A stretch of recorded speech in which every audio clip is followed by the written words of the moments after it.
Since time immemorial, a lineage of fierce warrior kings have protected the African country of Wakanda. Theirs was the title of Black Panther, a mantle of spiritual and political leadership handed down for generations. And it's time for their GHL to now be in session.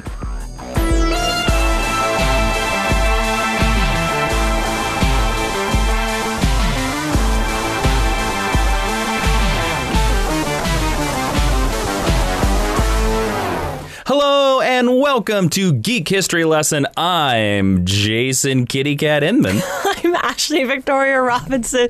Welcome to your Mind University, because you have stumbled onto the podcast where I giggle and we teach you all about one character, construct, or feline creature from popular culture and tell you everything you need to know about them in about an hour. And this week there's a tiny little independent movie that we really want to promote. About a kitty cat. About a kitty cat called Black Panther. And so Jason just thought that he'd do a deep dive and we would talk about That's them. right. This has been a lesson that a lot of people have requested. Mm-hmm. This has been a lesson that a lot of people have been wanting. And this is a lesson that I have been super looking forward to doing. But to doing. I don't know how I'm already failing as a professor. But the movie is out, and this is the perfect time to talk about it. Now, a bunch of people are going to be our technical assistants for this podcast. The people that have suggested Black Panther are fans just like you are Lee Chavos, Sam Martinez, Philip PGT, at Charbros, The Phantasm on YouTube, Kimmy Tolliver, and Don Zach Denton. Thank you so much for suggesting Black Panther. I'm so glad that we are finally delivering Black Panther to you, and you're going to want to stick around to the end of the podcast because we have brought on a very special guest to this podcast. Say what? Yes. Now, Ashley and I have not seen the movie Black Panther at the time of this recording, but our special guest, Jay Washington, has. Yeah. So we're going to pick his brain in a non-spoiler way. Don't worry, there won't be any spoilers at all. All right, let's move into the first section of our podcast, the 10-cent origin. And the 10-cent origin is where Professor Jason is going to go over all the basic constructs, creators, and first appearances in case you go to a sick Wakanda-themed cocktail party. Man, please invite us. That'd be an awesome party. Please invite us. And they ask you who this Black Panther person is. All right, Black Panther, of course, is a Marvel Comics character. His first appearance was in Fantastic Four, number 52. Ooh, little DC nod there. In July of 1966. Ooh. He was created by Stan Lee and Jack Kirby. His real name is TChallah. And his team affiliations are the Fantastic Four, the Avengers, the Defenders, the Fantastic Force, the Illuminati, and the Ultimates.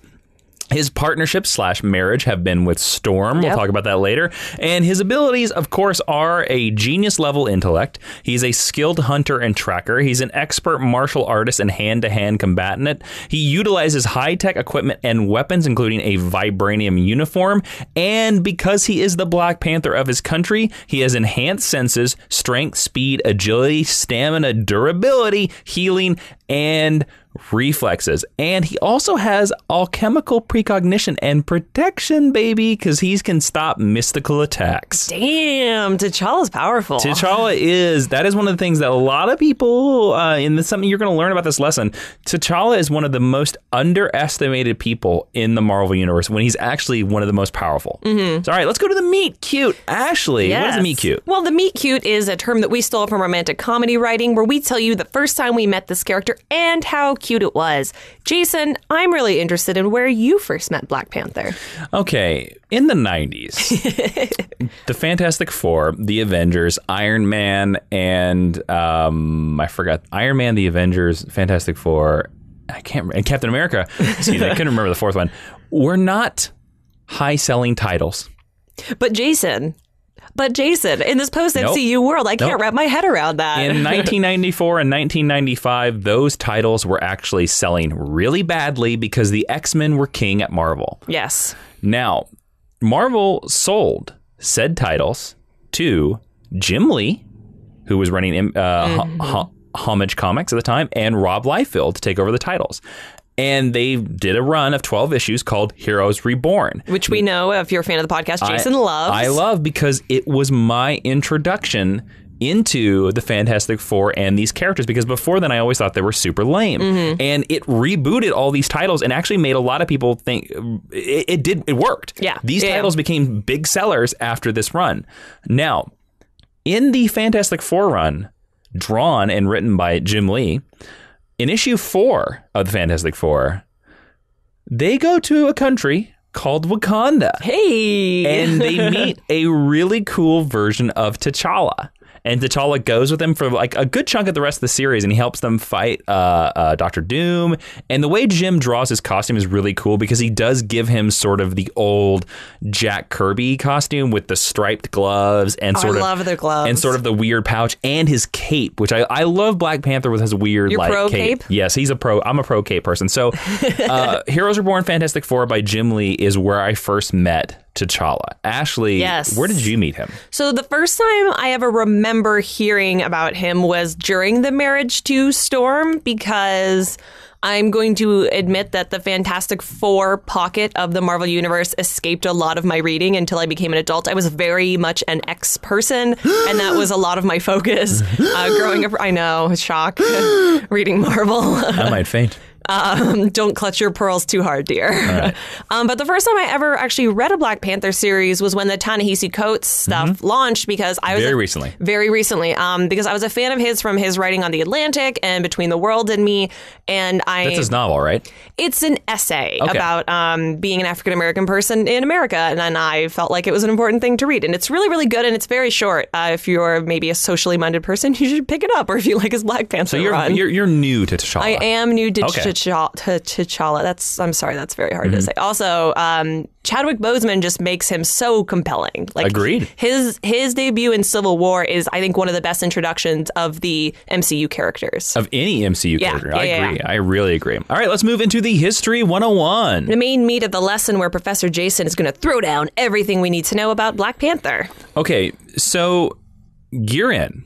Okay. Because this is going to be a longer than normal episode, because there is a lot of Black Panther history.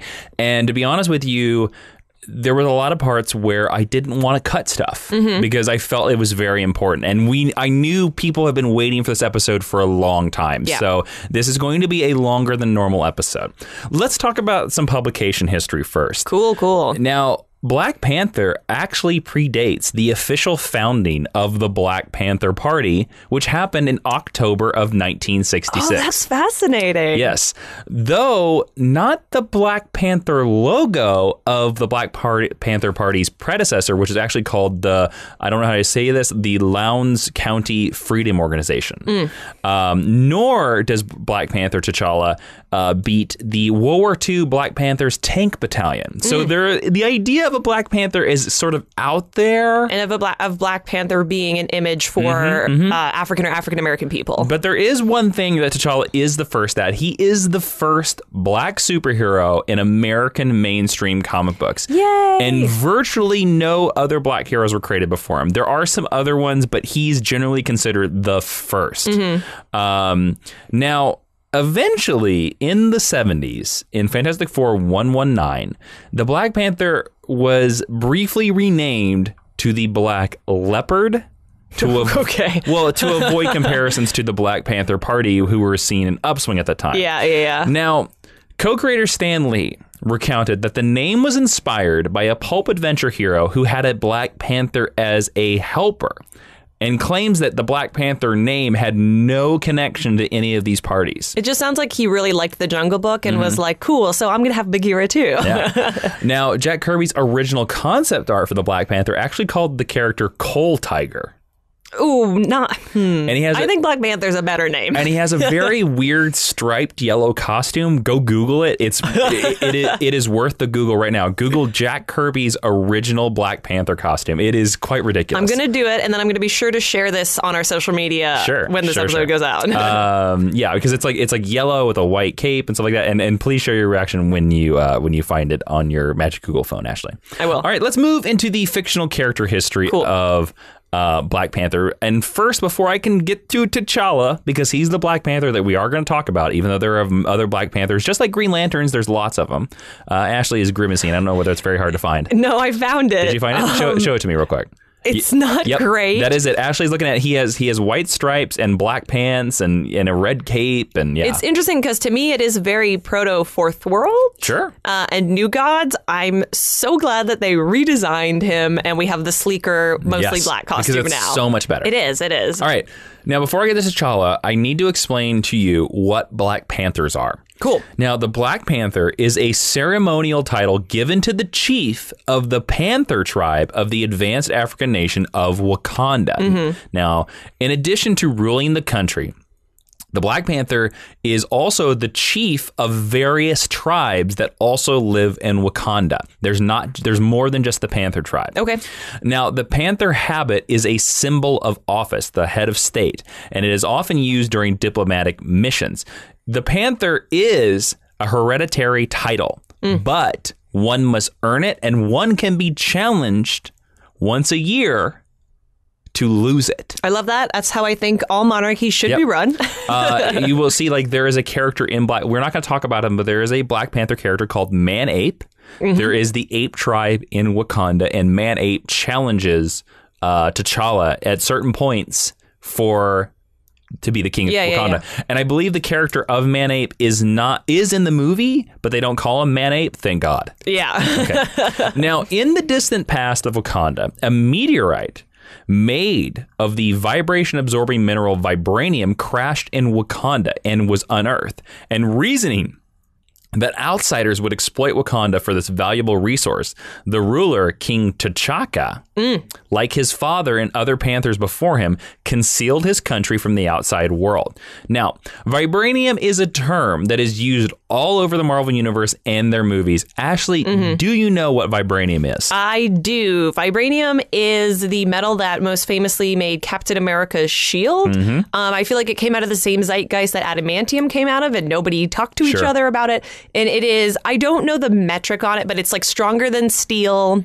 I don't have any of that information. I don't know either, but I know they've said it in a number of different movies. It's the strongest metal ever. It's arguable about that because we have seen Wolverine's adamantium claws clash with the vibranium shield, and neither one of them were able to cut each other. It's basically known in its name. Look, vibranium, it absorbs kinetic vibrational energy. Okay. Also, props to King T'Chaka for knowing that people would come and steal his valuable resource because that's what happens. It has energy manipulating qualities as well. And it had long been thought to be alien in origin and wasn't confirmed until Captain Marvel proved that theory to be true in a comic book storyline later. I think that the manipulation part of vibranium is really fascinating and not played up against, and they teased us with it in Civil War, and then we never saw any more of it. I hope we get more of it, Black Panther. Some other well-known uses of vibranium are, of course, as you said, Captain America's shield is made of a vibranium iron alloy. It's not 100% vibranium. That was created by Dr. Myron McLean.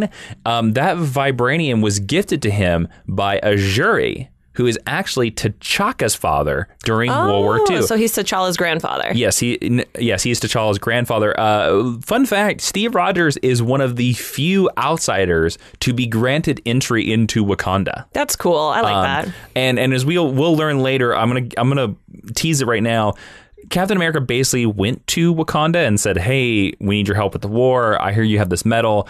And his conversations with the jury convinced the jury to give him a small piece of vibranium in promise that Steve Rogers would keep his country secret. And Steve Rogers did. Good. Steve Rogers never revealed where he got that medal. Good. Steve's a good man. Yeah. Some other vibranium is Hawkeye's trick arrows. They use Wakandan and Antarctic varieties. There is, of course, the Panther habit is a microwave mesh Wakandan vibranium, and his claws and his gloves are also vibranium.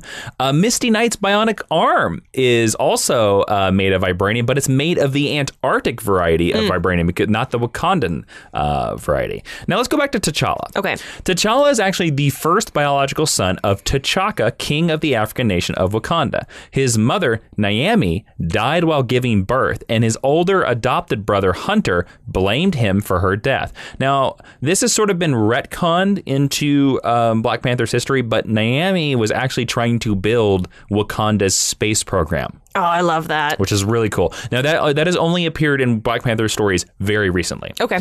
Now, T'Challa's second mother is named Ramonda, and she left the family when T'Challa was only 8. And T'Chaka believed that Ramonda had run away with another man, and so decreed that no one would speak of her in his presence again. Okay. Only decades later did T'Challa learn Ramonda had been kidnapped and brought back to her native South Africa. T'Chaka was eventually murdered by the adventurer Ulysses Klaw in an attempt to seize the vibranium mound of Wakanda. With his people still in danger, a young T'Challa used Klaw's sound weapon on Klaw and his men, shattering Klaw's right hand and forcing him to flee. This incident also exposed Wakanda to the outside world for the very first time. Now, some of this can be seen in the newly released series called Rise of the Black Panther, which is basically Black Panther Year 1, which only has 1 issue out so far. But it's got a great cover. Now, hidden cities are kind of a common thing in comic books. We have Gorilla City, Atlantis, Wakanda. I would say they're a classic sci-fi trope. Sure. Yeah. Do you like this recurring theme in comic books and sci-fi that there are all these hidden cities that are so amazing we've never heard about them before? I think when this trope first came into being, probably around the Victorian era where we were opening up the world and exploring places for the first time, I think it was probably more exciting then. The world is very open now, even if we've never been to all of these places. So I think now it's tough. It's tough to get into, and it's tough to imagine, especially in the Marvel and the DC universes, that there's 5 or 6 secret cities or sometimes secret schools or... Wakanda is a secret country. It is. It's a lot of geography. Right? Like it would show up on Google Maps. But I will say that it's maybe not my favorite trope, but I think for Wakanda, Wakanda and Atlantis are 2 of the examples where it works the best. Yeah. Now, T'Challa was next in line to be the king of Wakanda and Black Panther, but until he was ready to become the leader of the nation, because he's pretty young, his uncle Sion, T'Chaka's younger brother, successfully passed the trials and became the Black Panther. Now, T'Challa as a teen was set out of Wakanda and a rite of passage in which he was supposed to roam the land. And he was soon rescued by a young orphan girl named Ororo Monroe, who used her mutant powers to control the weather to take out his would-be kidnappers. Now, this pair shared a romance and spent a lot of time together. However, T'Challa's duties as a prince prevented them from further exploring their mutual attraction. Now, just in case someone doesn't know, Ashley, who is Ororo Monroe? She is Storm of the X-Men fame. Now, do you like that these 2 characters have a romance, even though it is a little problematic that they're, a couple of the only truly African because Ororo is from Egypt. Yes, and she's also a queen. She's also royalty. Well, sort of. She's not official royalty. No, but she's like a royalty of the people. She is, yeah. And people call her goddess. Yeah, they call her goddess. They call her queen. I think it's tough because their romance came from a time when Marvel was not very diverse. And look, it's not like 2 actual African people would never have a romance. Sure. I don't mean to imply that. But I do think it's a little problematic in let's take our only 2 meaningful African characters and make them hook up. I also, and I've said this on a number of podcasts before, I don't like it when the X-Men interact outside of their world. So I don't hate it, but it's not my favorite couple ever. Sure. Now, during this time, T'Challa also traveled to America and Europe for school, and Batumba, his childhood friend, was sent by Batumba's father, Nabaza, to study alongside T'Challa. And while in the United States, T'Challa used the alias Luke Charles to remain incognito. T'Challa gained a PhD eventually in physics from Oxford University. It's also been retconned that he has a degree from MIT as well. So the 2 best schools in the world. Now, eventually being bested in every sport and every endeavor, Batumba grew jealous of T'Challa and eventually turned to AIM, plotting revenge on T'Chaka's son. Now, AIM, of course, is a evil organization in the Marvel Universe. Prince T'Challa would later become king after defeating his uncle King Sion in the once-a-year ritual that I talked about before that allows anyone of Wakandan royalty to become king or queen by defeating the current ruler in hand-to-hand combat. Now, given the fact that the ruling Black Panther possesses enhanced superhuman abilities because they digest the Wakandan heart-shaped herb, the chance of a non-Black Panther defeating a Black Panther is very, very slim and hard to do. And T'Challa did it. After he successfully defeated his uncle, that's when he was sent to get the sacred heart-shaped herb. And while he was looking for it, he was captured by AIM. And guess who was there? Batumba. They're really lucky that nobody's just wandering up there and eating these heart-shaped herbs willy-nilly and getting superpowers. The Wakandans are a very well-behaved people. There's part of a process of it. You don't. I know. They're not just out there for anybody to find. Yeah, I'm sure. Now, Batumba was ordered to execute his friend, but he couldn't do it, and he freed T'Challa and joined T'Challa in battling the AIM soldiers. And during the combat, Batumba was fatally wounded. No. And after AIM left, he apologized to his new king, his new Black Panther, before dying. Oh. So T'Challa, he went to take the heart-shaped herb, which of course links him to Bast, the Panther god. Now, this herb enhances him as almost a superhuman, and T'Challa becomes the new Black Panther, the leader of the Panther clan, and the king of Wakanda. And one of his first acts as king, T'Challa excommunicated his adopted brother, Hunter. Oh. Yep. Now, Hunter, who had now been known as the White Wolf, he had assumed leadership of the Hatat Zaraze, the Dogs of War. They are basically the Wakandan secret police, but Hunter had sort of turned them into zealous patriots who basically performed acts of sedition, assassination, counterintelligence. Have we not learned that secret police never work out? They always turn evil. Now, T'Challa was a king who would not tolerate such actions. Good. And he officially disbanded, the Hatat Zaraze. Although, in reality, Hunter just took that group and kind of made them mercenaries and operated them outside of Wakanda. God damn it, Hunter. So, yeah. This will not be the last time we see of Hunter. Oh, Hunter. Yep. Now, to test his powers, his fighting skill, and basically just to be like, I'm the king,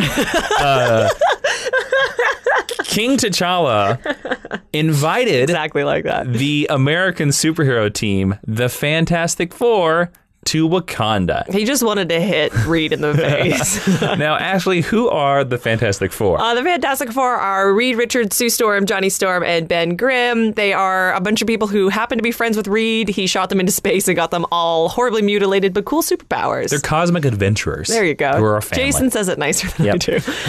Now, the FF were amazed at Wakanda's man-made techno jungle, and they commented on how real and amazing Wakanda seemed. Although Reed Richards was able to figure out how all the technology worked, of course. He was. The Black Panther then attacked, neutralized, and defeated the Fantastic Four individually by using a combination of technology built into his Panther costume and his superhuman abilities, which he explained came from eating the rare herb. Now, when the Black Panther was attacking the Fantastic Four had gotten the invite to Wakanda from the king. Yeah. They didn't know what the Black Panther was. Sure. This guy in a black costume just starts attacking them. So can you imagine this? Like, you're there, you're on a diplomatic mission, right? And you're just sitting there. And then this guy in a black costume is like, ah! You're like, no, we're going to be kidnapped and ransomed and we have no money. And then what would you think when he takes off his mask? He's like, oh, I'm the king. I think he would be like, what the hell? Well, I don't know how you wouldn't just be like, I'm getting back on the private plane. I'm getting back on, Air Force One or whatever Baxter mobile they took to get over here. And I'm going the hell back home. Now, T'Challa, he did apologize. And well, that's all it takes, really. Yep. And he explained that the reason why he attacked them was because he wanted to test himself against some of the best superheroes in the world, because he wanted to see if they would be effective allies in his quest against Klaw and his mercenaries. He probably could have just asked Johnny, and Johnny would have fist fought him. He probably just could have asked the Fantastic Four to join, and they probably would have. Yeah.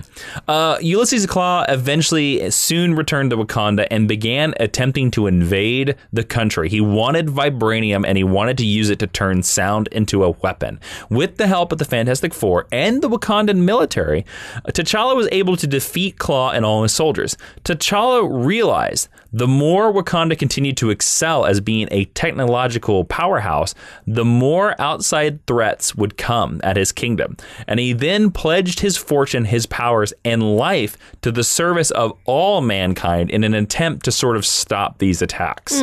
It doesn't work.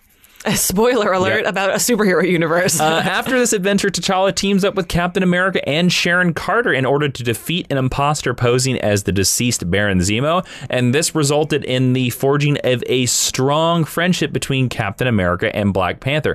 This also connected T'Challa to the legacy of his own heritage, as I said before, because Steve Rogers knew his grandfather and kept the secret of Wakanda. Mm-hmm. Now, this secret that Cap kept forever, of course, is of value, because Cap held the value of Wakanda. And my friends, if you find value in Geek History Lesson, we ask that you return that value back to us at patreon.com/Jawiin. We're going to stop the lesson here for a second because we're just going to say the end of 2017 really hit this podcast hard. And I got to be honest with you, there was a time where this podcast almost went away, where we almost had to go get super, super real day jobs that would take away the time of producing this podcast. Yeah. So if you enjoy our episodes, if you're enjoying this episode so far and you like our content, all we ask is that you think about pledging $1 a month over at patreon.com/Jawiin. That's Jawiin. That's only 25 cents per episode,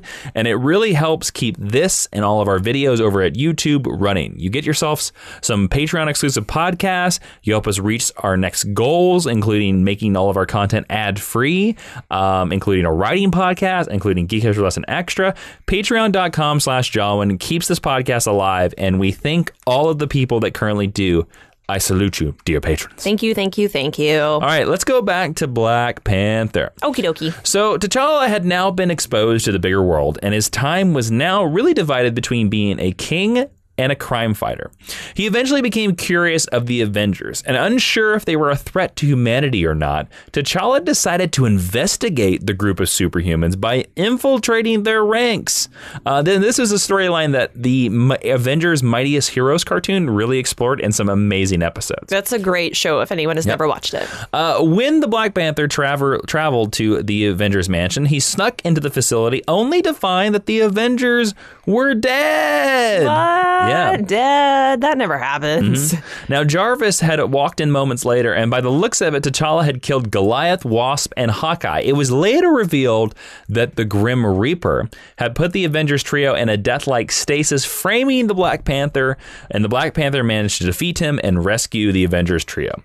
He was then offered membership to the Avengers, which he happily accepted, and T'Challa would go on many adventures with the Avengers, eventually becoming a veteran member, all while ruling his kingdom. Ooh, can T'Challa do it all? Yes, he can. Yes, he can. He's super, super smart. Now, fun fact, T'Challa helped develop the Falcon's first high-tech flight suit. What? Yep. That's amazing. Yep, it's from T'Challa. Love it. Love it. Some other adventures included while patrolling New York, Black Panther was stopped by the police, and DA, District Attorney at the time, Foggy Nelson, mistook the Black Panther for his silhouette of Daredevil. They then asked the hero for his assistance in administrating an antidote to Daredevil, who was then close to death due to a medical treatment reacting badly with the radioactive particles in his blood. Because remember, Daredevil's blood's all about radiation. Yeah, he's a turtle. Yep. Finding the hero, Black Panther managed to administer it and then also learned Daredevil's secret identity. They fast became friends, they worked together, and the two heroes teamed up to take down Samuel Saxon, the man who had poisoned Daredevil, and thus began a long friendship and career of team-ups. I kind of like the idea that, like, oh, you have vaguely the same silhouettes. These two characters should be friends. They do at that point in years, yeah. But soon, Victor Von Doom would enter Black Panther's world. Now, Ashley, who is Dr. Doom? Dr. Doom is another super smart scientist who lives in Latveria as the king, and he hates the Fantastic Four. Mm-hmm. And Jason loves him. Yes. And when you think about Black Panther and he's like, I'm the king. Yeah. Black Panther is like, I am the king. There's the difference. So they're both kings, so it makes sense to pit them against each other. Exactly. And they're both Fantastic Four characters. I was just about to ask you. They are both Fantastic Four characters, and I was going to talk about this. Doom and Black Panther will have a long-going comic book relationship. They're both kings of their own countries. They're both Fantastic Four characters. Do you like the idea that we're teaming up these two? You look at this, you can sort of see how Black Panther storylines are about finding, sameness with other characters. Parallels, yeah. Yeah, parallels, excuse me. Aurora's the other African superhero. Dr. Doom's the other monarch. What do you think about this? I think that's interesting. I do also know that Dr. Doom and T'Challa have made a couple really famous memes from their golden age or silver age artwork. They have? Yeah, there's a lot of famous ones where like T'Challa's like uppercutting Doom and it's sort of held up as like, haha, we're taking the white person down. And I enjoy that about it. I also think that for me, it kind of gets lost that T'Challa is a Fantastic Four character, even though particularly, and you mentioned this at the top of the episode, particularly given his intellect, it should be the most obvious choice because all the smartest characters are Fantastic Four characters. But many people think he's an Avengers character. Yes. And part of that is the MCU branding as well in the age that we live in. And I like the idea that he does get his swipe at Doom, I guess. I think it's cool. Several swipes. He also, speaking of monarchs, has a long-standing rivalry with Namor, another king. Oh, I didn't know that. Yes, he does. Another Fantastic Four long-standing character. Yep. I don't know what I was trying to say. I'm sorry. Now, when Dr. Doom, the ruler of Latveria, which is basically a small European country, they have cows. Yes, they have cows and castles. When he learned of the existence of vibranium, he searched for the small African nation with a mechanical eagle. What? Just like his Doom bots, he has a Doom eagle. And he uses a tunneling device to travel from Europe to Wakanda and causes seismic disturbances that rattled the nation. He would have to tunnel under the ocean. Listen, Dr. Doom. That's wild. Dr. Doom. He doesn't F around. He does. He goes straight for it. With the tunneling machine. Yeah, underneath the Mediterranean. Wow. Now, the people called for T'Challa, who returned home to help because he, of course, was the Avengers. In America. Partying in New York. And he found Doom trying to repair a malfunction in his device. He attacked Dr. Doom and grabbed his weapons and threatened to kill him. Dr. Doom called his bluff, knowing the Panther would not shoot an unarmed man. Unfortunately for the Panther, Doom actually is armed because he's a walking Iron Man suit. He's also a jerk. And he blasts Black Panther with energy blast from his gauntlet. I've seen this panel. Now, the two men would fight with the Black Panther while he continued to repair his tunneling device. Eventually, Doom wins. He shackles Black Panther, captures him. But eventually, Dr. Doom's men became worried with the leader's obsession with power. Now, T'Challa eventually escaped, got in front of the Great Mound of vibranium, and threatened to destroy all of Wakanda's volatile substance of vibranium because it's very explosive. I don't even know if you know. What a way. Yeah, so we should make it into a shield, obviously. And Doom backed down from this stalemate and returned to Latveria. Goddamn right you did, Victor.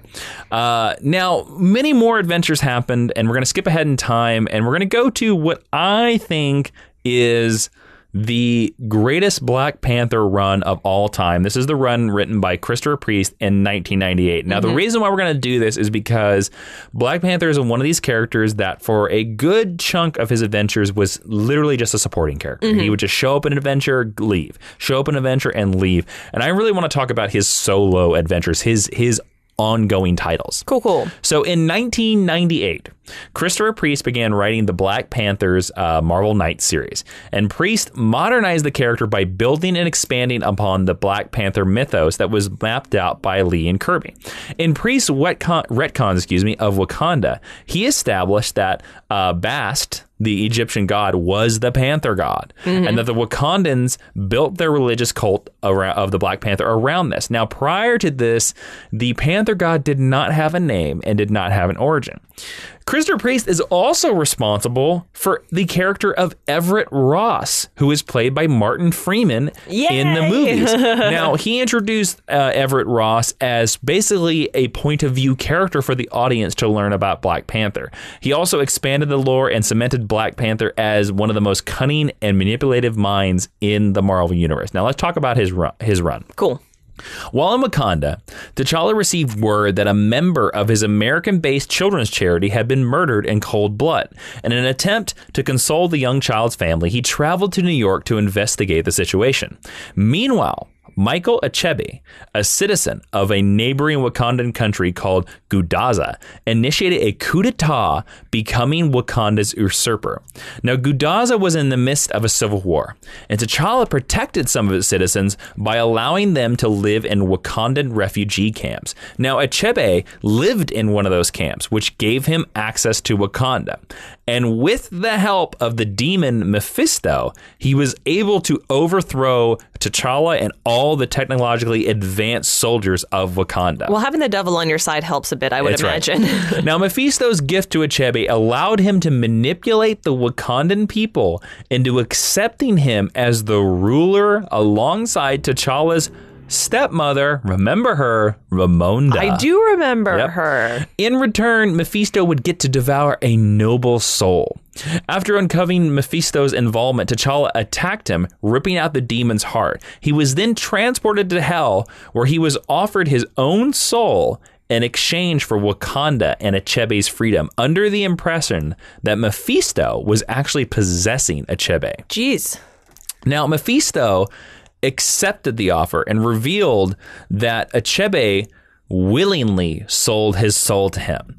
And Mephisto proceeded to try to devour T'Challa's soul, but was unsuccessful because of the Panther God's spiritual connection to T'Challa. Oh, I like that. That's kind of cool. Yep. Hundreds of previous Wakandan kings and Black Panthers appeared in front of T'Challa in the form of panthers, and the panthers attacked and sent Mephisto back to Hell, allowing T'Challa to escape.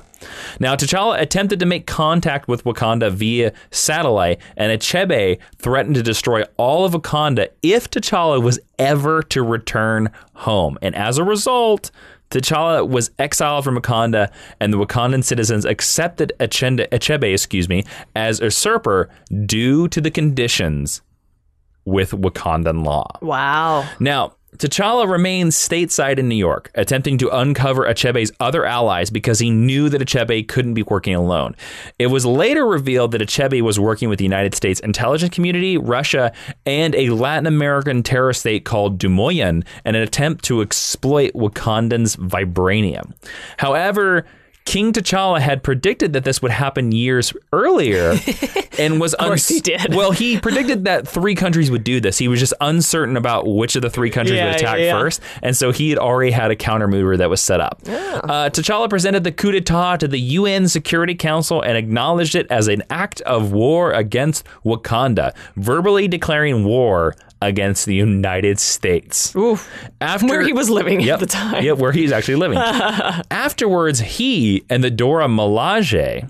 Let's talk about the Dora Milaje. Ashley, do you know what the Dora Milaje are? Not really. They are his group of women warriors who are his protectors. Oh. They are his personal guards. They are also sort of set up, they're made of the different tribes of Wakanda, and they're sort of set up to be the wives of the Black Panther.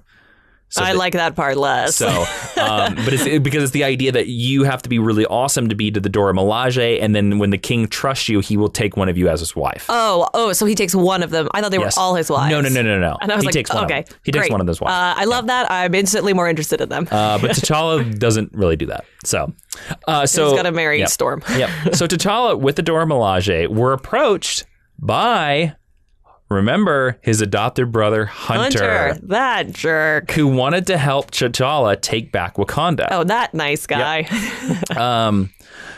So elsewhere, after hearing that T'Challa had verbally announced war with the United States, Achebe began destroying Wakanda with its own technology. And he tried to make it look like T'Challa was in control of the country, so he tried to sell it as like the people were being destroyed by their own king. But Hunter, T'Challa's adopted brother, who lived in New York, offers to help T'Challa. Oh, that's convenient. And T'Challa accepts Hunter's offer of assistance, and Hunter vowed absolute loyalty to him. However, T'Challa's acceptance was all a ruse. He did not trust his adopted brother, citing his excessively violent history as the reason why. And T'Challa later knocks him unconscious once he gets what he wants from him. Good for him. And he flies to Wakanda by himself to face Achebe. They're not good at being brothers. Nope. When he finally confronted Achebe at the Wakanda Wakandan palace, T'Challa allowed himself to be captured because he's watched all these modern movies where the villain gets captured because it's part of their plan. He's like, you know who's got a good plan? Loki. He knew that Achebe would flee the country in fear, basically exiling himself, making T'Challa the ruler again. And when T'Challa accepted Achebe's death trap, he was confronted by Hunter. So the final battle is actually between Hunter and T'Challa, which ends with T'Challa using a never-before-seen Black Panther technique. Cool. Defeating him. They then flee to the palace, going their separate ways as Achebe's explosive devices detonate, destroying the Wakandan palace. Now, this was basically the end of Christopher Priest's run because the Black Panther title was canceled. But for me, this is the best run because it introduces a lot of stuff that's new, and at the same time, it doesn't retcon everything else out of T'Challa's history. It sort of is like a Grant Morrison Batman history where it's trying to take everything that's out there and make it one history. I also feel like it does maybe the best job at updating the Black Panther lore for a more modern sensibility. Agreed. Now, later on, after teaming up with the X-Men a few times, T'Challa and Ororo Munro Storm begin dating. Ooh. And T'Challa helps her reunite with her surviving family members in Africa. And after this, he proposes to her. Oh, that's nice. She agrees, and the two were married in a grand Wakandan ceremony. And for their honeymoon, the two embarked on a diplomatic world tour. They visited Latveria. Hey, that place. Britain, Atlantis, Adelan. What's Adelan? That's where the Inhumans live. Yep. It moves around. Before ending their honeymoon in the United States. So they mostly go to fake places. Yeah. They go to Marvel places. Other places with kings. Yeah, really. Yep. Once they got to the U.S., though, their honeymoon was interrupted when they find that this country was in the midst of a civil war. Oh, hey. I remember that. And while visiting the White House, the authorities attempt to force Aurora to sign the Superhuman Registration Act. Right, because she's an American citizen. This results in the royal couple choosing the side with Captain America and the Secret Avengers in the war. Now, Ashley, let's back up a bit. What is the superhero civil war in Marvel continuity? So in the Marvel Comics continuity, horrible things happen, and the U.S. government says, if you are a superpowered being, you should register with us. And Iron Man says no, and Captain America... No, Iron Man says yes. No, Iron Man says yes, I'm sorry, and Captain America says no. They're actually on the wrong sides, which is why I get it confused. They should be on opposite sides. A bunch of people fight each other, and then Captain America dies. That's right. Now, after this superhero civil war, Black Panther and Storm joined the Fantastic Four for a while because Reed and Sue actually were on opposite sides. Sue was actually with Captain America and Reed was with Tony. And so Reed and Sue leave the team to go work on their marriage, and Dwayne McDuffie, great milestone writer, takes over the Fantastic Four with Black Panther and Storm in charge. Now, after Secret Invasion, which is basically where the Skrulls attack Earth, and we bring a bunch of characters back to life, Namor makes the offer to Black Panther to join his Dark Cabal with Norman Osborn, because at this time, Norman Osborn was basically in control of S.H.I.E.L.D. Yes. But T'Challa stated that the normal Illuminati was enough for him. Now, Ashley, what is the normal Illuminati? I'm going to be honest, I know very little about the normal Illuminati. I believe it's a secret team operating in the Marvel Universe in the way that people think the Illuminati operates in our world. Yes, it's basically, you find out, it's a retcon. You find out that Iron Man, Namor, That's right. Black Bolt, Professor X, Doctor Strange, Iron Man. You know, all the powerful white guys. and eventually Black Panther. Yes. Black Panther's brought in later. Have sort of teamed up to be this secret team to sort of affect events. Yes, and they've been pulling this. It revealed that they've been pulling the strings behind a lot of events up to this point. Like they're the ones that sent the Hulk into space and created Planet Hulk. Yeah. So, although he was a little annoyed at the refusal, Namor allowed T'Challa to peacefully leave. Although, as he prepared to depart Atlantis, T'Challa was confronted by Dr. Doom. That guy. This guy again. He was not surprised that T'Challa refused to join their cabal. But, but Doom proceeded to attack him, pitting T'Challa and his Dora Milaje against Doom's Doombots. After the epic battle, this resulted in T'Challa becoming gravely injured, and the Dora Milaje and T'Challa fled Atlantis. They managed to crash land in Wakanda, but this crash sent sent T'Challa into a coma. No, T'Challa. Yes.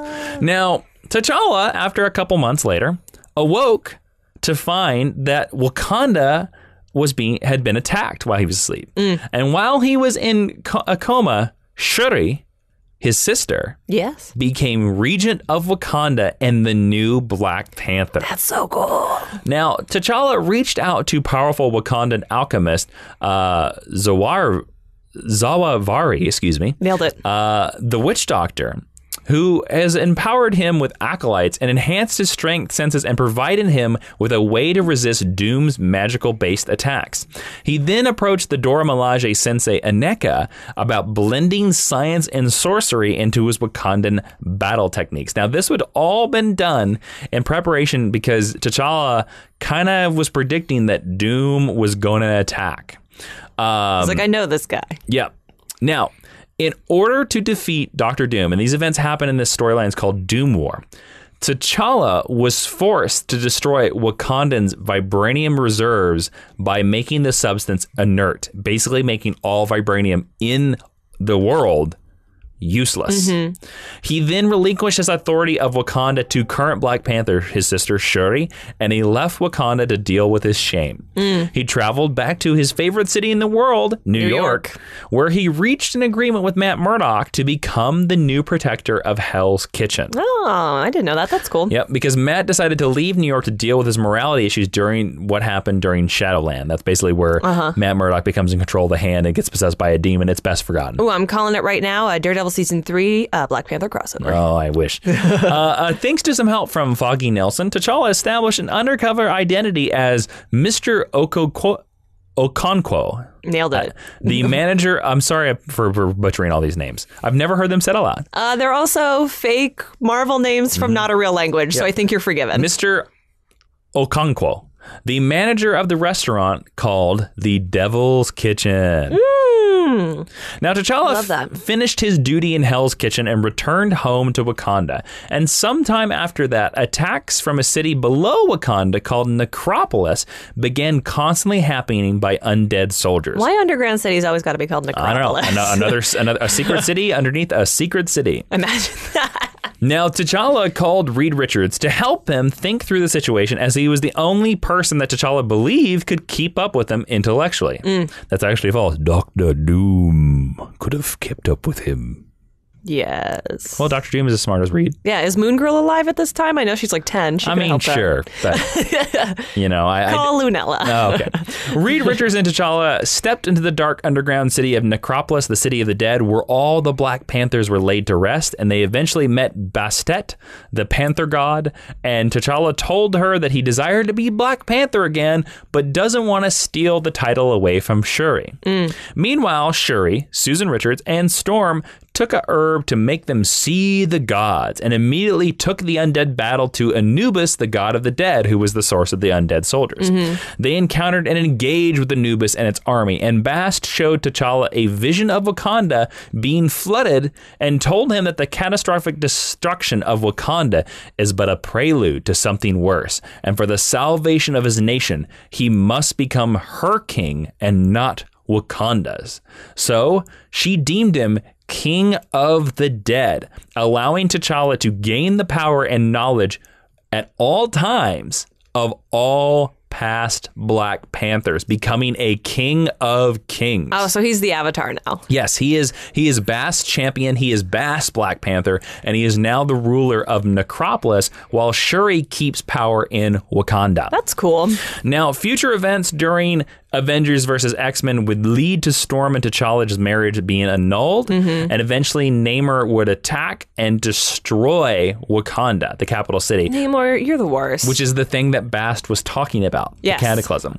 And eventually, Black Panther and his Illuminati learn about incursions, that is basically planets of the multiverse destroying each other because they're crashing in each other. Yep. And during an incursion between Earth 616, which is the Marvel Universe, and Earth 4290001, the Black Panther and the Illuminati were forced to consider either destroying the incursive world or kill its many innocent people and allow it to just collide with their world to save face.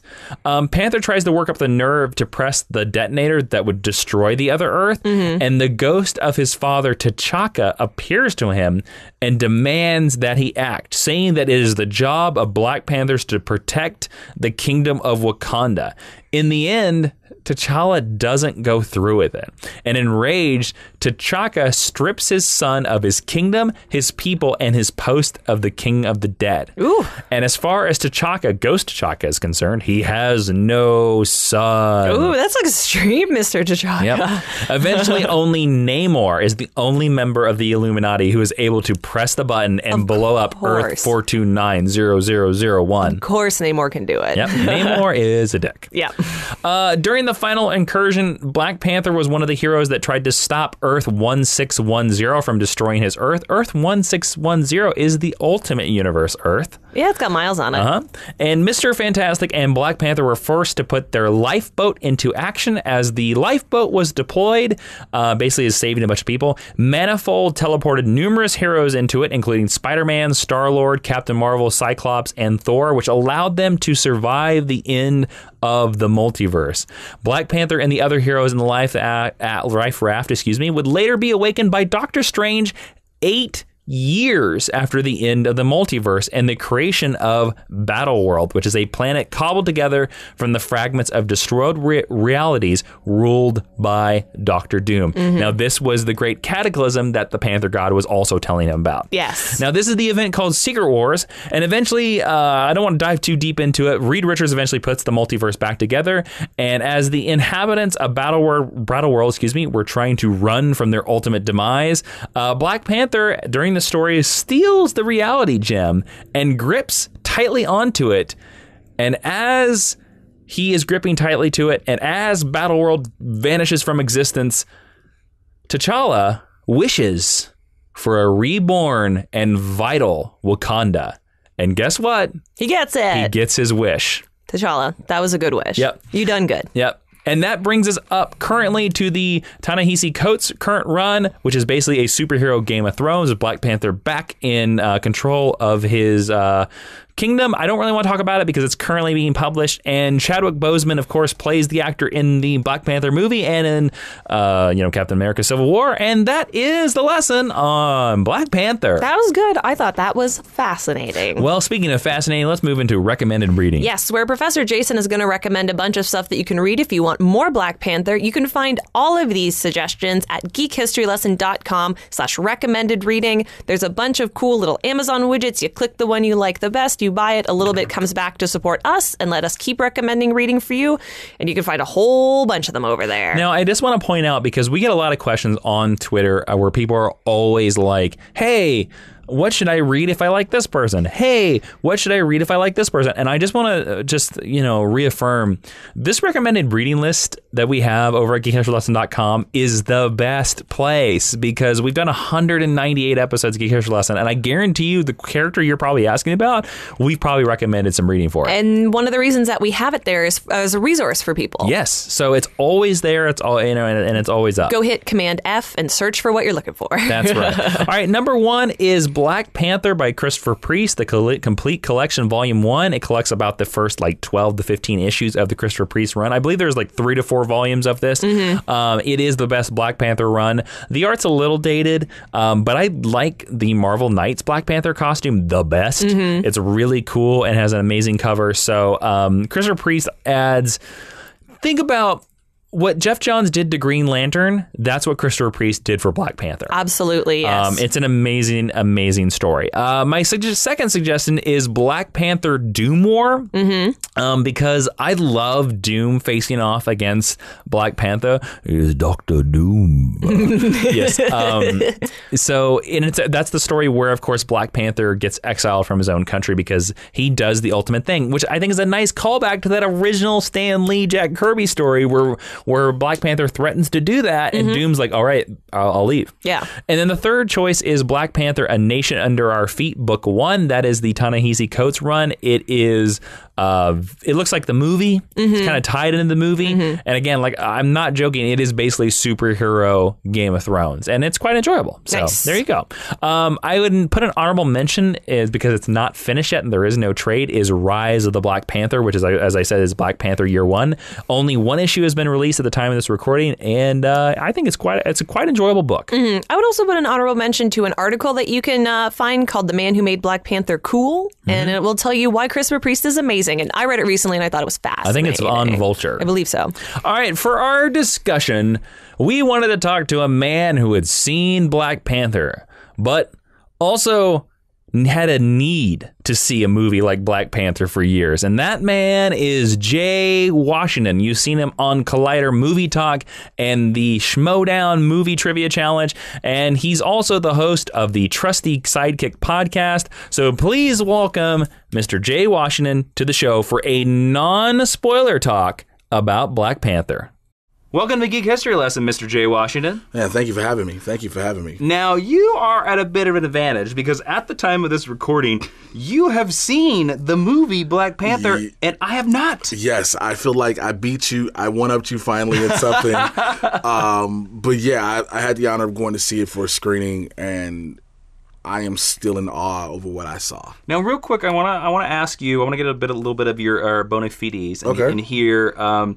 Now, how much of Black Panther in the comic books have you experienced? I grew up on it. Okay. I wrote an article on my website for my podcast, and I talked about how imagine being a kid, an 8-year-old kid that really can't go outside because not because you're sick or anything, but because it's too violent. And so you're stuck with video games, where you do that, and trying to occupy yourself and creating your own little world. Yeah. And then you get taken to a local grocery store or whatnot, and you see the news section, and you see comic books, and you start reading them. Then all of a sudden, one day, you're reading one, and you see a character that you don't know, and you're like, "Who's this Black Panther?" You're like, "Oh, this must be just like everybody else." And then you further read and find out it's a black dude. And it's not just any black dude. It's a king in a land in Africa. And it's like, as a kid, we're learning about this in history and stuff. So that allowed me to get more ingrained in it because I was interested. I needed to know more about this character. Yeah. I need to know, what is this land? How does this person, how do you make a character like this after everything I've seen hasn't been like that? The closest thing to being different is anything I see in the X-Men, or things like that with mutants. But when I saw this, so I'd always been a fan of it. I followed. Do you remember what some of those issues, or do you remember like something like what happened in those issues or anything like that? Do you still have those issues? No, I wish. Between moving and my house originally, it caught fire. My grandmother's house, it caught fire one time. A lot of stuff we had burned, so I don't have. So you lost a good chunk of your comic book collection in that fire. I had so many. But yeah, I wish I could remember exactly what it was, but I know that's how I knew. And I started, every time I get a chance to hear about it and catch up, my brain was like, let's revisit this often. And so it wasn't just, because of the movie. It was just, let's keep revisiting this. And I kept doing that. Yeah. And so I always stayed abreast on it. And then it got to the point where BET was going to do a Black Panther animated series. And I was like, what? Didn't they end up doing one? Yes, they did. Yeah, with Reginald Hudlin? Reginald, they took the Hudlin run. And then it was the John Romita Jr. art, and they kind of animated it. They just animated it. And Jamon Hansu voiced T'Challa. That's a good choice. And it was cool, but it was like, this comes on at 2 a.m. Oh, really? Yeah, it came on way late. So I saw it on a DVD like years later. Right, but nobody knew, because nobody could find it because it was so late. And so, fast forward then, you're like, all right, well, if we're going back to the regular heroes, again, the slate gets announced. Black Panther has a movie. I'll believe it when I see it. That's Marvel's slate was always, if it's on our slate, it's happening. But that one was, I'll believe it when I see it. Now, let me ask you this. As an African-American man, let's back up before Civil War. Okay, because Civil War is the first time that we see this Black Panther on screen. Now, were you reticent walking into that movie being like, oh man, I hope they pull off Black Panther as a character? Yes, absolutely, because I talked to friends about seeing the set photos. Of course, set photos don't always give you the glory and the luster. Not really, exactly. But because it looks so like, oh my God, what are they doing? But of course, a lot of the CGI rendering hadn't been done. I still was like, I'm just hoping. Yeah. I'm just hoping. And then I was a little bit hesitant until I saw the trailer. When I saw the trailer, I was like, whoa, I got to go see this. And so when I went to Civil War, I was like, I don't know how much screen time they're going to give him, because we didn't know. We just knew it was the Civil War aspect. Exactly. We didn't know what was going to go down. And see, in a sense, T'Challa is the focus of everything while things are happening. He is a pretty meaty part. Yeah, of the because movie. of the murder of Bucky, because of the murder, of T'Chaka, and they're chasing Bucky. Everything revolves around that with Baron Zemo, so it all encompasses one another, you know. And so when I saw that, I was like, oh, they did this justice. And then you go to the after credits where Bucky's in a Wakandan lab. And you can see it's this technology so significant and advanced. And then Captain America says, what if people try to come and get him? And he says, let them try. And then you see the Panther, and it was like, oh my God. We know he's Wakanda. Yes. I will say, as a comic book fan, I freaked out at that moment because I never imagined Wakanda or them being able to pull off Wakanda in live action. Yes, that was the hardest thing. And it took me a second to figure out that they were in Wakanda. Yeah. But then when like you see all the text like yellow, you're like, oh, here we are. We are. Yeah. All right, now you have seen this Black Panther movie. Yes. I have not. What were your thoughts before you saw the movie? Were you nervous? Were you excited? How did you feel about like standing on this precipice? Both. I was both nervous and excited. I was super excited because, again, I never thought I would see this. I never thought I would see this hero in live action in his own film. Yeah. I mean, you could see him in ensembles, but his own film. I was nervous because this had to be good. And I say that because of the way women felt with Wonder Woman. Wonder Woman had to be good because if not, you won't get a second chance. It'll be 10, 15 years before we hear. And you felt the same way about Black Panther? I felt the exact same way about Black Panther. So I was nervous. It's like, this just I mean, the trailers have been phenomenal. But trailers are one thing. Trailers are one thing. And so I went in, I was like, look, I'm nervous. This is happening. I'm ready for it, but this has got to be good. And all of my worries and expectations were lifted. From the first 10 minutes. Because it just quick. You knew it was okay. Because I know a lot of people will say, well, you were already gonna like it no matter if it was good or bad. No, I was good. If it was bad, I would have just been, I saw it. Yeah. I saw it. But you would have given it the reaction that most people give Meteor Man. Or Blank Man. So, and I know why the story of Meteor Man is. So, but I was like, I watched it and I was like, oh, they're doing so much justice with this. They are paying so much homage and giving so much reverence to the character, the backstories, not just stories. And I was like, we're in for this. And it was just started watching it and everything was happening. The colors, even the colors we see in the trailers don't even do it justice to what you see in the film. You see in some of the trailers the reverence to African garb and different ritualistic practices.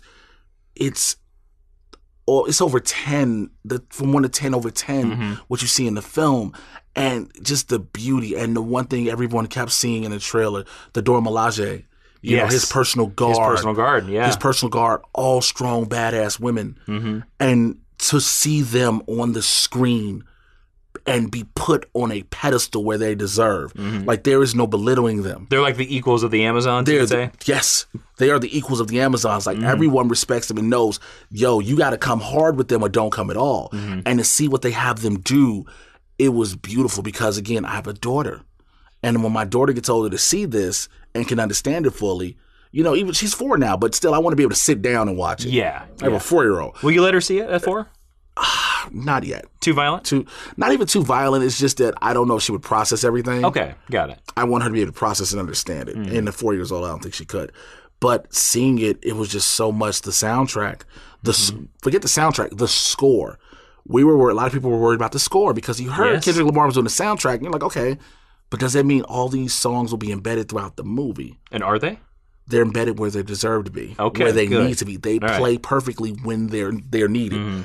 There are so much, the cultural here, the drums, the chants, the music is Africa in it. And it was like this, the sounds, the sights, it encapsulates your senses. Now, let me ask you this. A lot of people gave Black Panther a lot of shade because the very first trailer for Black Panther released had Andy Serkis and Martin Freeman, 2 very white gentlemen, leading the trailer for Black Panther. Now, Martin Freeman is playing Everett Ross, who is a Black Panther supporting character. In the comic books, he's like T'Challa's adoptive brother, best friend. Yeah. And they've completely gone away from that. And then also, Andy Serkis plays the man who killed his father in the comic books. They've obviously changed that as well.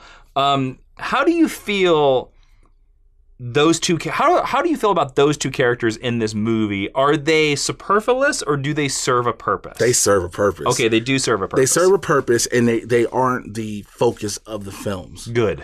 Because let's just say they're not the focus of the films.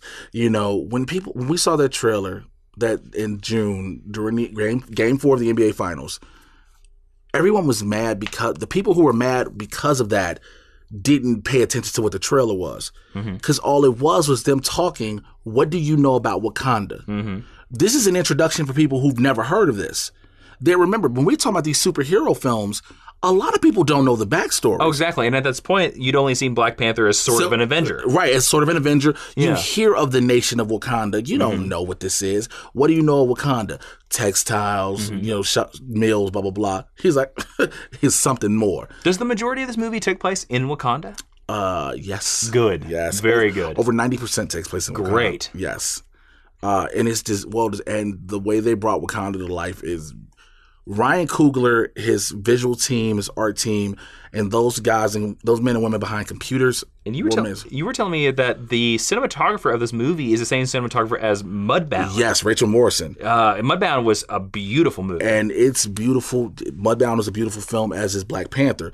She has so many shots that are nothing like any other Marvel film. There are things that she took an artistic chance with and pulled off amazingly. You know, there are times where CGI goes into practical with the full shot, and it's just, you couldn't tell the difference. Yeah, that's great. And it just which all is sometimes blends a weakness of Marvel films. Yes, but the way they pulled this off, there's no weakness to it. That's great. It's funny. I saw a tweet a ways back by Patton Oswalt talking about Ryan Coogler and talking about Black Panther and basically saying that he's like, this filmmaker's 30. Isn't it amazing that we have years and decades of more films from this amazing visionary director? And I think people have to realize that, like, Ryan Coogler's a young dude who's not on social media. Yep. Creed was awesome. Creed was Fruitvale Station. Fruitvale Station hit you in all the heartstrings. He is 3 for 3. It is not that often that a director comes out and they are on the money with all of their films. Sometimes people are split. Sometimes people are like, I just don't like what they did. He is 3 for 3. Let me ask you this, just so we get an idea. Let's hear your Marvel bias. Where does Black Panther rank in the Marvel movies? Does it make it in the top 5? Yes. Okay. And now, this is. Can I put you on air? Will you tell me your top 5? Yeah. Now after seeing this, Sure. Black Panther goes 1. Wow. Captain America's Winter Soldier goes 2. Guardians of the Galaxy goes 3. Thor Ragnarok 4. And 5 would be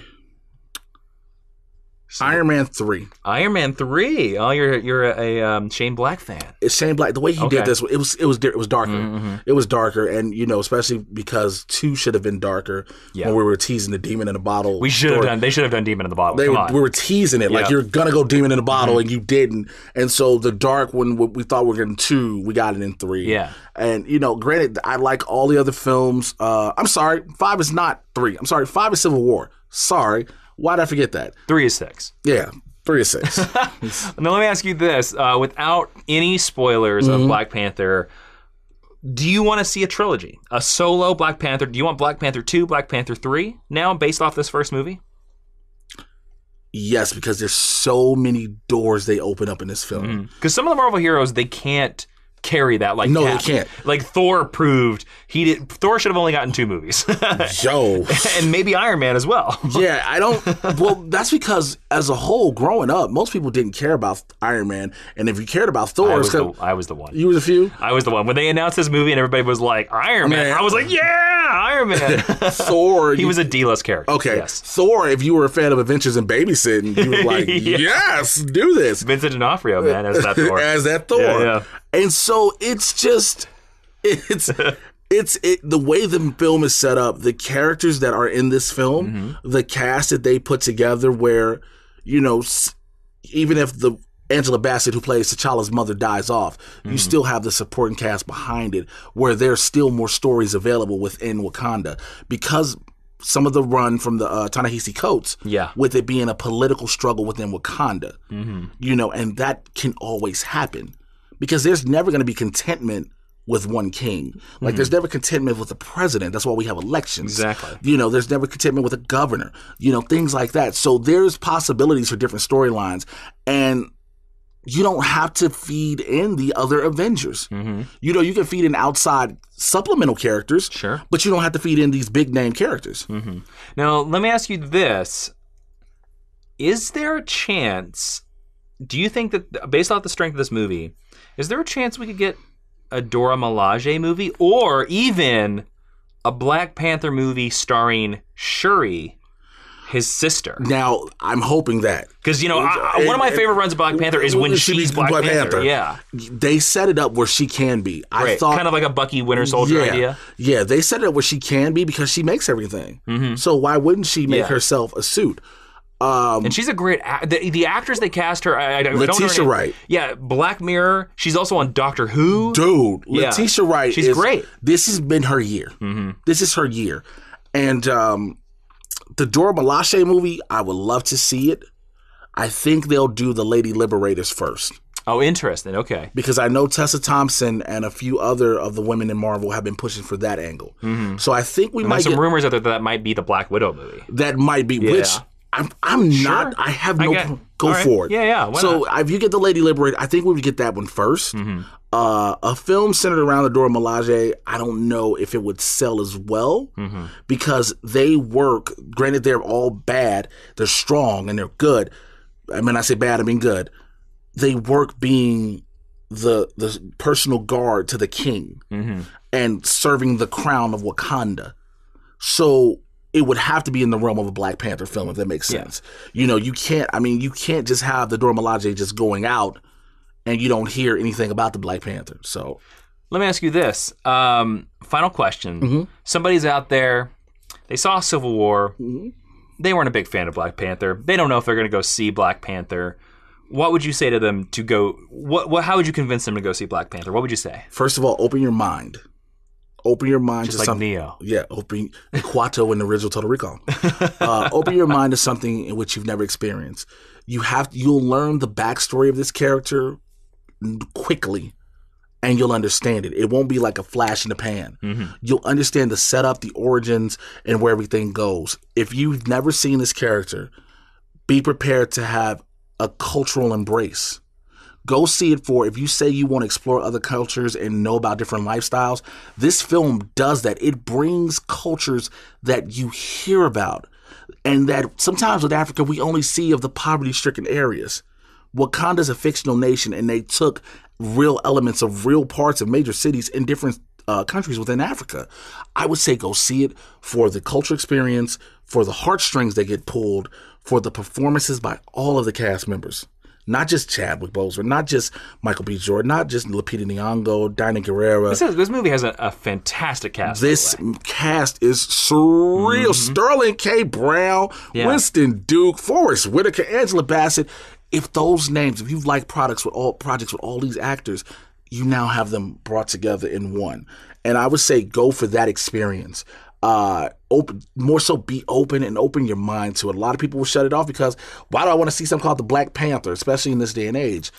Go see it and just allow yourself to be open.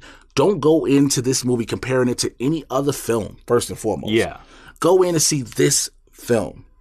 Don't say, oh, this has got to be like Iron Man. This has got to be like Guardians. Go to this film to see this film. Nice. I think you convinced. Well, I was going to go see it no matter what. Hopefully very soon. Jay, tell our lovely listeners where they can find you online and tell us about your podcast as well. Absolutely. You can find me on Instagram and Twitter at Mr. J Washington. That's MrJaywashington. You can check out the Trusty Sidekick podcast on iTunes, Google Play, everywhere you get your podcasts. It is myself and Bobby Hill, and what we do is every week we recap and get you caught up on all the news and goings on in the Marvel and DC live action cinematic universes. So that means every single television show. You have to watch every single show. Every television show. All right. Every movie that comes out at the time. All of the news surrounding everything. Every week we get people caught up on it. Nice. So we do this for the fans, because we love all the properties. And you're super nerds. We're super nerds. And the thing is, we always talk like barbershop talk. We're nerds, but we like, let's just talk like we're just normally having a conversation and we just happen to record it. That's all it is. Those are the best podcasts. Yep. Unlike this podcast where we teach you stuff like stuffy teachers. Jay, thank you so much for talking about Black Panther with us, man. Thank you, man. And I thought that was a great discussion. Thank you so much, Jay, for joining us on the show. Go follow him. Go listen to the Trusty Sidekick. Do all that stuff. Also, watch him on our YouTube channel where he helps us talk about Black Lightning. He does talk about Black Lightning with us. YouTube.com/Jawiin. All right, let's move into the teaching tweet. Where in 140, unless you're doing 280 characters we're sticking. or less, Professor Jason is going to summarize everything he just taught you about Black Panther. And you can always find these every Tuesday at GHL Podcast. Black Panther. He's as smart as Reed Richards, has a cooler costume, and can definitely kick Cap's ass. Why did it take so long to get him his own movie? He's a king! Nothing was wrong about that. There you go. All right, now we're going to move into the final section of our podcast, the honor roll, where if you go over to iTunes and leave us a 5-star review and give us some gold, we'll give you some gold stars and we'll make sure you're included in the GHL honor roll. Basically, you can say whatever you want in the 5-star review. You can call us poo-poo heads. You can say we're terrible Black Panthers. Whatever you want. You leave us a 5-star review. You join the honor roll. And this honor roll comes from Joel from SD, I assume South Dakota. It's San Diego. Oh, maybe Joel. I know from Joel SD. from SD from the Twitters. Oh, okay. He's a very nice gentleman. Joel from SD says, I never thought going back to school could be so fun.